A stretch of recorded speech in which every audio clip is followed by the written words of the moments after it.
Why, hello, ladies and gentlemen. I am Xander from Fun King 3D, and you are watching Xander's Thing Thursday.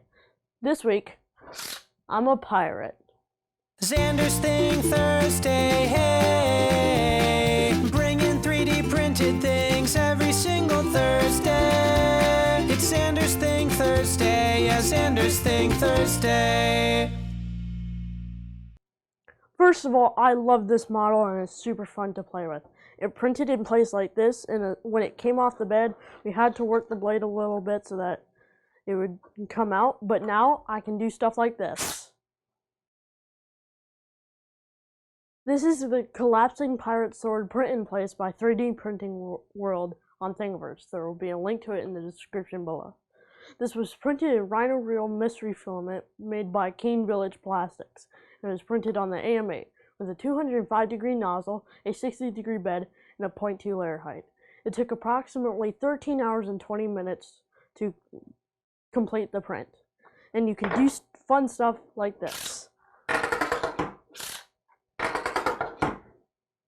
Man, I love playing with this thing.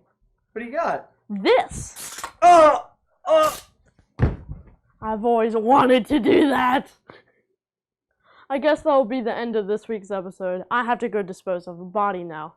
But I'm not dead yet! You're not fooling anybody! Thank you for tuning in to this week's episode of Xander's Thing Thursday. If you like what I'm doing, please subscribe and ring the bell for notifications. A thumbs up is always appreciated as well. Until next week, as always, print on.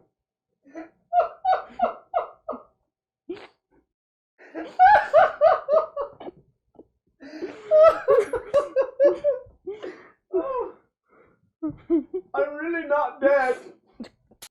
Hey everyone, so why don't pirates shower before walking the plank? Because they will wash up on shore later.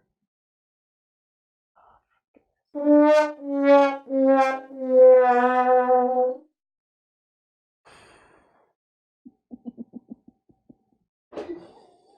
was so bad.